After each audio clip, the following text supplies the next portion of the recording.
Kan biar nggak kacugak ya.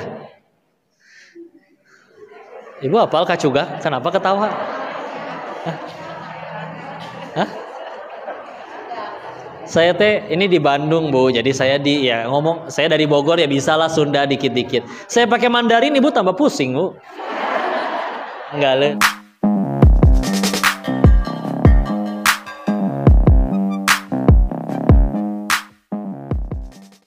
Terdengar jelas suaranya ke belakang? Jelas? Jadi ngajinya jadi? Baik, izin kita buka dulu ya. A'udzubillahi minasyaitonirrajim. Bismillahirrahmanirrahim. Rabbishrah li sadri wa yassir li amri wahlul 'uqdatam min lisani yafqahu qawli. Rabbana zidna ilman warzuqna fahman birahmatika ya arhamar rahimin. Subhanaka la ilma lana illa ma 'allamtana innaka antal alimul hakim. Bismillahirrahmanirrahim. Assalamualaikum warahmatullahi wabarakatuh.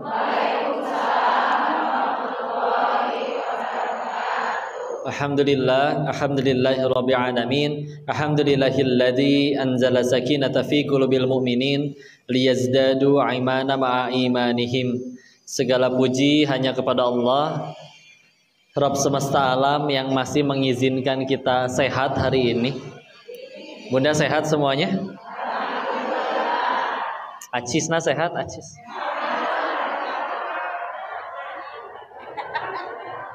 Tenang ya. Allah Maha Kaya. Udah datang ke majelis ilmu, insya Allah pulang dari sini hutangnya Allah lunasi ya. Amin ya rabbal alamin. Meskipun masjidnya depan mata, bajunya, alas kakinya ada, kendaraan siap, niat pun sudah. Kalau Allah tidak izinkan sampai, bisa nyampe sini tidak? Nah, berarti yang udah nyampe sini karena sudah soleh-soleha atau karena Allah yang tolong? Semoga setiap hari kita sebetulnya ditolong Allah ya. Semoga pertolongan Allah ini bisa menjadi bekal terbaik untuk pasti akan pulang ke hadapannya ya. Dan salawat berserta salam semoga selalu tercurah kepada junjungan kita baginda Rasulullah Muhammad sallallahu alaihi wasallam beserta para keluarganya, para sahabatnya, dan mudah-mudahan Allah sanggupkan kita istiqomah mengikuti sunnah-sunnah beliau hingga akhir hayat kita. Amin ya rabbal alamin. Alhamdulillah, berterima kasih kepada ayah bunda, wabil khusus Bapak Haji Tubagus Yasep Akbar, Masya Allah, yang menjadi wasilah Allah izinkan berdirinya masjid yang indah, yang cantik ini. Nyaman Bu ya masjidnya ya. Semoga ini beliau sudah membangun masjid ini, tinggal kita yang memakmurkannya. Mudah-mudahan menjadi pahala jariah bagi beliau, juga bagi mamah, neneng. Nggak mau dipanggil bunda, mamah katanya. Ya, neneng, insya Allah biar awet muda. Semoga Allah selalu menjaga beliau sekeluarga, alhamdulillah, dimakmurkan, dimuliakan dunia dan akhirat, insya Allah. Atas nikmat dari Allah bisa kumpul di sini. Ya sih ingat betul, kalau ditarik mundur sekitar 6 tahun yang lalu, sama duduknya di depan meja juga, cuman di hadapan mejanya bukan bunda-bunda soleha, bukan para orang-orang yang dimuliakan Allah, tapi dulu mejanya meja judi, di hadapannya pun ya para penjudi yang lain ya. Allahnya yang terlampau baik hingga akhirnya diizinkan pulang, padahal mudah bagi Allah mematikan diri ini waktu itu, detik itu juga mudah bagi Allah. Dia mengizinkan diri ini untuk ngaji bareng di sini. Sama sekali tidak ada kebaikan pada diri ini, yang ada adalah pertolongan Allah aja. Justru pengen mohon doa dan nasihatnya karena nggak tahu, kok kan kokonya udah tobat, tapi nggak pernah tahu tobatnya diterima atau belum. Kan nggak pernah dapat SMS selama tobat Anda sudah diterima, nggak ada. Kita tadi sholat juga nggak tahu diterima atau nggak pernah dapat SMS selamat sholat Anda sudah diterima. Kalau ada SMS-nya, kayaknya udah kita screenshot ya, dipajang di status. Tapi gara-gara dipajang di status jadi ria, jadi gugur lagi pahalanya. Masya Allah. Semoga Allah bisa terus menjaga niat kita lillahi ta'ala ya. Kesini niatnya ngapain Bu? Ngaji. Berarti nggak ada foto-foto kan ya? Masya Allah. Foto lah. Ya udah, alhamdulillah. Yang penting sehat sadayananya. Udah pernah ketemu sebelumnya? Ini baru pertama berarti? Di TV. Bagus di TV, di YouTube apa di yang asli? Oh masa ya. Soalnya yang asli bisa dicepengnya. Insya Allah ya. Ya ini aslinya mah begini ya, banyak dosanya, banyak kurangnya. Lalu ya udah berarti kenalan lagi dulu. Kenalan. Namanya kan udah tahu siapa namanya? Denis. Kok Denis? Kenapa dipanggil Koko? Cina ya. Sama satu lagi karena laki-laki. Kalau perempuan soalnya jadi Cici Lalang sesorodotan ya. Ini apal ya. Udah gitu nama Tionghoanya Lin Chin Fu. Ulangi. Bagus, silakan di murojaah nanti setoran ke Ustadz ya. Terus Lin itu marganya, Chin dari kata Cinse artinya emas, Fu dari kata Xing Fu, blessing, berkah. Banyak emasnya, banyak berkahnya. Tapi kalau meninggalnya nggak dalam keadaan Islam percuma ya. Kita ada takdir yang bisa dipilih, ada yang tidak bisa dipilih. Nggak bisa milih. Mau jadi laki-laki, perempuan nggak bisa milih. Terlahir keluarga yang mana nggak bisa milih. Tapi insya Allah kita bisa milih ingin wafat dalam keadaan seperti apa ya. Sampai kadang ketika kita bilang kebutuhan manusia kan cuma 3 katanya. Sandang, pangan, papan. Atau kadang primer, sekunder, tersier.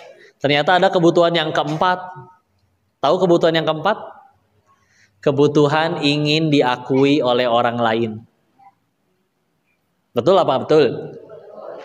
Apa buktinya kok? Lihat kaki kita ada berapa? 2. Berarti butuh sendal berapa? 2. Kenapa ada orang yang punya alas kaki sampai 50 siki?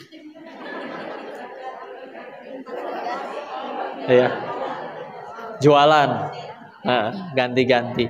Kadang nyampe bikin vlogging, "Hai guys, selamat datang di rumahku. Ini ruangan, ini kamar saya bukan kamar, ini ruangan untuk naruh sepatu aku doang." Dikasih kamar sepatuna, diselimutan meureun sepatuna ge nya. Ntar ada yang berkata, "Kan Bo, emang kenapa kok belinya pakai uang halal, nggak ngutang, nggak nyuri, gimana dia tuh mau beli atau enggak juga?" Betul, nggak ada yang ngelarang buat beli. Tapi yang jadi masalah kalau belinya buat diakui orang lain. Ya. Apa fungsinya alas kaki? Kan biar nggak kacugak ya. Ibu hafal kacugak? Kenapa ketawa? Hah? Saya ini di Bandung Bu, jadi saya saya dari Bogor ya bisalah Sunda dikit-dikit. Saya pakai Mandarin Ibu tambah pusing Bu. Atuh kacugak kan apal meren ya. Tapi pernah kita pakai sepatu putih, glowing, masih mengkilap, anyar kene gitu ya. Ke masjid, dijamin. Nggak akan mau soft paling depan ya. Sengaja agak deket pintu ya. Biar pas ruku teh. Ayah kene. Sami Allahu liman hamidah. Ya. Pulang-pulang. Hujan gede, becek, tanah, sepatu bodas. Sepatuna dicandak, dipeluk, taruh dalam jaket. Sepatu yang tadinya fungsinya mencegah kita dari kacugak, mending kacugak daripada sepatunya kotor. Ada yang seperti itu? Nah, ya. Normal atau tidak? Tidak, ya. Tidak benda Bu ya. Tidak. Udah gitu kadang kan suka ada pelajaran, kajian. Ambil yang baik, buang yang buruk. Dia ke masjid pakai sendal yang buruk, ngelihat sepatu yang baik. Ambil yang baik, buang yang buruk. Salah menempatkan ya. Ada yang lebih aneh lagi. Apa fungsinya jam tangan? Ngelihat waktu. Kalau pengen ngelihat waktu, jam tangan yang gambar Dora yang 25 ribuan kayak bisa, Bu ya. Ya, yang 50 ribuan lah yang polos ya. Tapi tahu nggak, ada jam tangan yang harganya 5 miliar. Bu. Aya nu meser deh, Ibu. Kalau ngebeli bahasa Sunda paling lemesnya apa? Meser udah pas ya? Hah? Nanggaleun. Soalnya di Bogor mah agak kasar, bisa saya tersopan hampurannya. Jadi pengen nempalin pakai yang ini, aduh bisi kasar, takut nggak sopan deh. Jadi ada yang beli Bu jam tangan 5 miliar ya. Kalau kita belinya mobil mahal sama mobil murah, mobil mahal biasanya lebih cepat daripada mobil yang murah ya. Nah jam tangan lebih mahal, apa muternya lebih cepat daripada yang murah? Sama ya. Jam tangan kamu itu 5 miliar kelebihannya apa? Ini 1 jamnya setara 5 menit bro. Atuh ngaco, ngapain dipakai ya? Ini saking cepat muternya bisa jadi kipas angin bro. Gitu ya. Ya itulah ya. Kenapa orang udah sering nge-gym, fitness, badannya udah gede, jadi sukanya pakai baju ketat. Hah? Ya kelihatan ya. Kenapa nggak pakai jas hujan gombrang gitu kan? Nggak pakai sangan hasilnya. Ya. Sengaja nunggu-nunggu ditanya toiletnya di paling mana. Shit. Biar kelihatan ototnya. Kan gampang ya. Di mana toilet? Tuh. Udah ya. Cuman itu dia. Dan capek Bu hidup kayak gini tuh Bu. Pernah ngerasain waktu tinggal di Thailand ngelihat orang emang berdasarkan penampilan. Dan yang paling menyakitkan dan sakit hati, ada orang yang udah beli yang mahal, orang masih keneh terpercaya ya tete melinu asli. Ya. Ada teman di sana, dia beli jam tangan asli beneran, tapi orang nggak pernah percaya. Setiap kali diledekin, makanya dia untuk menanggulanginya, setruk pembelian jam tangan mahalnya, kemana-mana di kantongan ya Bu. Jadi setiap kali diledek, oh jamnya palsu ya KW ya, ditunjukin, nih bro beneran asli, tuh lihat harganya beli. Orang masih komen lagi, itu bonnya siapa kamu ambil? Sakit hati ya. Capek Bu. Ketika kita bicara la ilaha illallah, apa artinya? Nah, paling umum itu terus ya, tiada Tuhan selain Allah. Padahal Tuhan dalam bahasa Arab itu adalah Rabb. Tuhanku Rabbi, Tuhan kami Rabbana Rabbuna. Tuhan semesta alam Rabbul alamin ya. Nah, di situ kan menggunakannya bukan Rabb ya, la ilah. Nah, ilah itu secara bahasa lebih tepat diterjemahkan bukan sebagai Tuhan, tapi sesembahan. Ulangi. Secara bahasa. Nah, tapi kalau secara lugawi, secara maknawi, secara ya. Kok dia Islam, dia juga sholat, tapi setiap kali ketinggalan sholat nggak pernah nangis. Setiap kali kehilangan jabatan baru dia nangis. Berarti ilahnya jabatan. Kok dia sholat, tapi ketinggalan sholat hari-hari, gitu ya. Kehilangan duit dia nangis-nangis. Berarti ilahnya. Nah ini yang membedakan ya. Sehingga kadang dengan penjelasan ini berarti setiap kali kita ada masalah, cara paling mudah menyelesaikannya kadang nggak usah diapa-apain, nggak usah pakai tips, trik, strategi, nggak usah, terkedah, ya. Semudah gimana? Semudah kita ganti sudut pandang.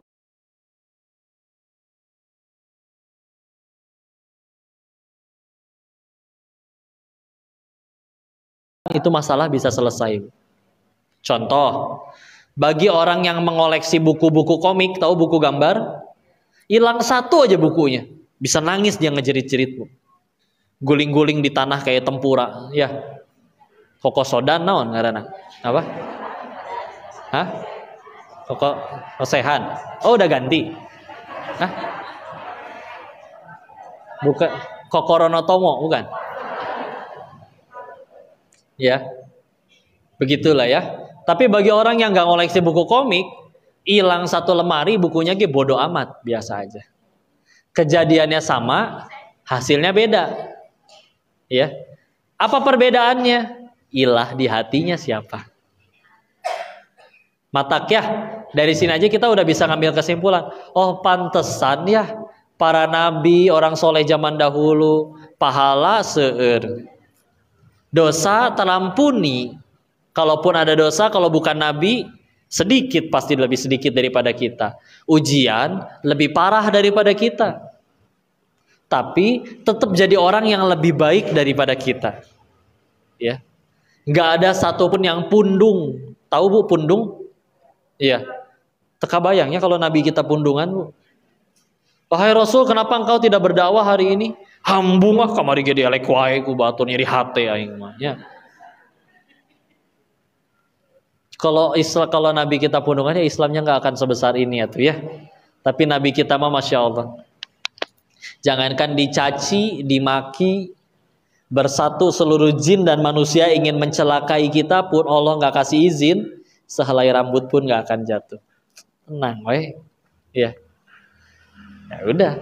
Kan yang mau diuji seperti apapun, mangga ya Allah. Yang penting kau suka. Tapi nggak ngomong mangga juga sih, kan bukan orang Sunda ya. Ya. Tapi jadinya jelas, sehingga kita setiap kali kita ngerasain yang nggak enak nih, bantuin orangnya malah nyebelin, ya. Orangnya nggak balas budi, udah. Terus kita sakit hati, tanya we dalam hati, emang selama ini kita bantuin orang itu buat apa? Kalau kita masih sakit hati, oh bisa jadi selama ini emang saya belum pengen surga kali ya, ya. Nah bisa jadi ada ada dosa kita yang belum bisa terhapus. Ya amalan kita sakitu-kituna Bu, amalan saya lah ya. Sholat sering lupa rokaat misal, istighfar gitulah, sedekah komodeinya. Tapi kadang cita-cita nggak nanggung. Ah saya mah surganya pengen tetanggaan, sareng nabi. Malaikat geleng-geleng Bu, sing balik atuhnya. Nah ditolong sama Allah. Ada yang nyakitin, ada yang mencaci, ada yang memfitnah. Lumayan Bu itu gugurin dosa. Karena pahit kan ujungnya cuma dua ya. Kalau nggak gugurin dosa, meninggikan derajat. Udah dua itu doang. Ulangi. Kalau tidak menggugurkan dosa, meninggikan derajat. Tadi dalam bab gugurin dosa. Dalam bab meninggikan derajat, bisa jadi Allah pengen ngangkat derajat seseorang. Sama, ibadah sakitu-kituna. Kita bukan kayak Imam Ahmad bin Hambal, sehari semalam sholatnya tidak pernah kurang dari 300 rakaat. Imam Ahmad. Tapi pengen naik derajatnya di sisi Allah. Gimana caranya? Ditolong ke Allah. Ada yang nyakitin, ada yang mencaci. Ya, tambah mulia derajatnya di sisi Allah. Jadi setiap kali kita ngadepin yang gak enak, bantuin orang dijahatin, dianya malah nggak balas budi, malah kitanya yang dijahatin.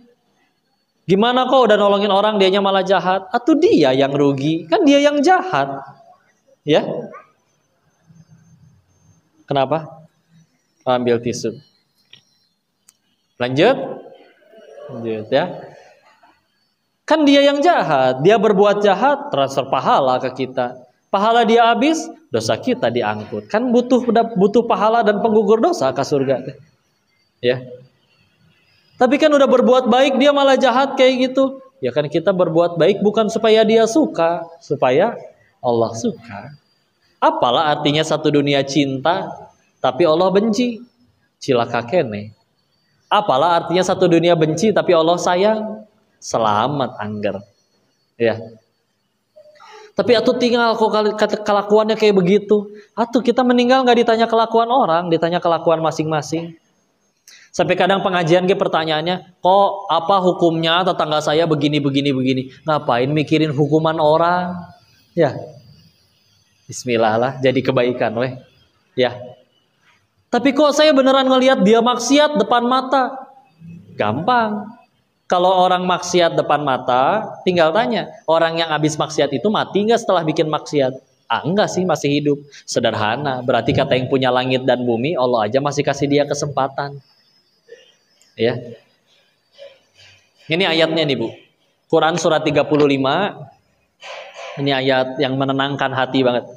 Surat ke-35, surat Fatir, pas sebelum Yasin ya. Surat Fatir di ayat terakhir, ayat 45. Pas pojok kiri atas, di atasnya Yasin. Allah berfirman, a'udzubillahi minasyaitonirrajim, bismillahirrahmanirrahim, walau yu'akhidullahu an-nas bima kasabu ma taraka ala dhahriha min dabbah walakin yu'akhiruhum ila ajalim musamma. Artinya, kalau sekiranya setiap manusia bikin dosa, kontan Allah balas detik itu juga azabnya. Kata Allah, tidak tersisa satu makhluk bernyawa pun di muka bumi ini. Habis, Bu. Pertanyaannya, kenapa kita seerkeneh di dia, Bu? Masih pada hidup. Allah jawab sendiri, walakin yu'akhiruhum, Allah akhirkan bagi mereka sampai waktu yang ditentukan. Jadi kalau untuk diri, terkadang kita ngerasa iya salah, iya harus tobat, tapi di ampunan mualnya. Ya. Setan ngegoda, udahlah kepalang basah, nyemplung we sekalian. Ya. Maka hati-hati, itu waswas syaiton. Karena kalau Allah udah benci sama kita, mudah Allah matikan kita detik itu juga. Pertanyaannya, kenapa kita masih hidup? Allah nungguin tobat kita. Ya. Kalau Allah emang udah geluh sama kita, Bu, ya. Udah mati, Bu, detik itu juga, Bu. Kita masih hidup, Allah nungguin. Jadi pernah ada kata terlambat untuk bertobat. Sebelum nyawa sampai kerongkongan, peluang diampuni masih ada. Karena kalau Allah emang udah nggak ngasih peluang untuk diampuni lagi, banyak Allah matiin detik itu juga ada. Ada kan pernah dengar kisah-kisah lagi maksiat mati? Ada. Ya, itu baru udah nggak tertolong. Tapi kalau kita habis bikin dosa masih hidup, hal pertama yang mesti kita lakukan tobat. Kalau bisa ambil wudhu, sholat tobat. Ya. Itu kalau ke diri. Kalau ke orang sama kayak tadi. Kalau saya lihat dia maksiat kok, tinggal lihat aja beres maksiat dia masih hidup nggak? Masih sih, tambah lintuh malah. Ya udah. Berarti kata yang punya langit dan bumi, Allah masih kasih dia kesempatan. Siapa diri kita, hak kita itu apa? Kita sama-sama hamba yang pernah diampunin sama Allah. Main hakim sendiri, nukitu mamual ka surga, nukitu mamual diampunan, cek saha. Ya. Ya, sahur saha. Lebih lemas sahur ya. Ya, sahur sepuh insyaallah. Kan seperti itu ya. Kan Masya Allah. Fokusnya ya udah jadi kebaikan. Orang maksiat depan mata yang kita lakuin 3. 1, dakwahi. Ya. Dakwahi. Dakwahi itu bukan berarti harus naik ke mimbar diceramahin, enggak. Ajak makan, ngobrol berduaan, itu juga udah dakwah. Kenapa kamu ngelakuin itu? Ajak ngobrol. Ya, itu juga udah jadi dakwah. 2, gimana kok kalau yang maksiatnya kita nggak kenal? Doakan yang kedua. Karena kalau kita doakan orang lain, malaikat doakan yang sama doa tersebut untuk kita. Bisa jadi selama ini kita doa nggak dikabul-kabul, kita terhalang dosa, Bu. Malaikat mah kan nggak punya dosa. Ya, kita didoain sama malaikat yang nggak punya dosa, Masya Allah. Yang ketiga, kalau nggak ada orang ngelihat orang maksiat depan mata dan dia masih hidup, ini untuk dalam hati dulu sendiri ya. Sebelum nanti akhirnya kita dakwahi atau mencegah perbuatan buruk ya, tapi ini juga penting. Pertama, yang ketiga, jaga hati kita tetap bersih. Ya.